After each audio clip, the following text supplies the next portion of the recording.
刻保持头脑清晰、精力旺盛，用标准成为习惯，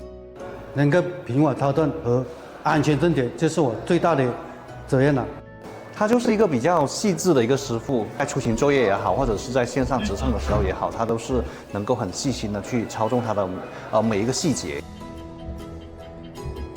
我新的目标是实现1万趟。